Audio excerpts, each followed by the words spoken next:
ఏ corporator ని సంప్రదించకుండా GHMC delimitation చేశారన్నారు మాజీ మంత్రి తలసాని శ్రీనివాస్ యాదవ్.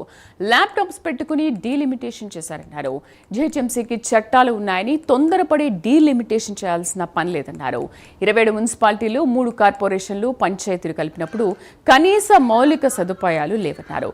ప్రస్తుత జీహెచ్ఎంసీలోనే కనీస సదుపాయాలు లేవని చెప్పారు. కనీసం మేయర్, డిప్యూటీ మేయర్కి కూడా సమాచారం లేకుండా డీలిమిటేషన్ చేశారన్నారు.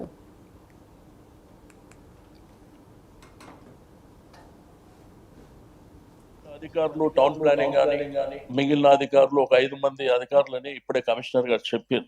బట్ అన్ఫార్చునేట్ ఏంటంటే ఏ కార్పొరేటర్ని ఏ పొలిటికల్ పార్టీని కన్సర్న్ లేకుండా ఇదంతా ల్యాప్టాప్ పెట్టుకొని గూగుల్ మ్యాప్ తో చేసినటువంటి అంశం. ఈ రోజు ప్రజాస్వామ్యంలో రాజ్యాంగం ఉన్నది, చట్టాలు ఉన్నాయి, జిహెచ్ఎంసీ కూడా చట్టాలు ఉన్నాయి. అది హరీబరీగా మనం చేయవలసినటువంటి అవసరం లేదు. ఎందుకంటే ఏదో భారతదేశంలో ఇంత పెద్ద కార్పొరేషన్ లేదు అని చూపించడానికి, దాన్ని చిత్రీకరించడానికి కాదు.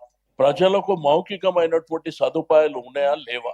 రెండోది 27 మున్సిపాలిటీస్ 3 కార్పొరేషన్లు పంచాయతీలు కలిపినప్పుడు అక్కడ మనకు ప్రాపర్ ఇన్ఫ్రాస్ట్రక్చర్ ఉన్నదా లేదా అనేది ప్రధానంగా చూసుకోవాల్సినటువంటి అవసరం ఉంది. అసలు మనకున్న జిహెచ్ఎంసీలనే ప్రాపర్ మ్యాన్ పవర్ లేదు వేరియస్ డిపార్ట్మెంట్ లోపల. రెండోది ఏంటంటే రేపు ఇది ఇంప్లిమెంట్ అయిన తర్వాత వాళ్ళకున్న ట్యాక్సులు ఇప్పటి వరకు వేరే ఉన్నాయి, మనకున్నాయి వేరే ఉన్నాయి. బట్ మీరు వెంటనే ఇంపోజ్ చేస్తే వాళ్ళు కూడా ఇబ్బంది పడేటువంటి పరిస్థితులు ఉంటాయి ఒకటి. రెండోది మా మాట, ఇక్కడ బీజేపీ మిత్రులు ఉన్నారు, కాంగ్రెస్ మిత్రులు ఉన్నారు, మా ఎంఐ మిత్రులు, మేము ఇంతమంది ఉన్నాం. నేను మేయర్ గారికి రిక్వెస్ట్ చేస్తున్నా, మీ గుండె మీద చేసుకొని, లేదు డిప్యూటీ మేయర్ గారి గుండె మీద చేసుకొని చెప్పండి, కనీసం మీకు ఇన్ఫర్మేషన్ ఉందా. ఇక్కడ అధికారులు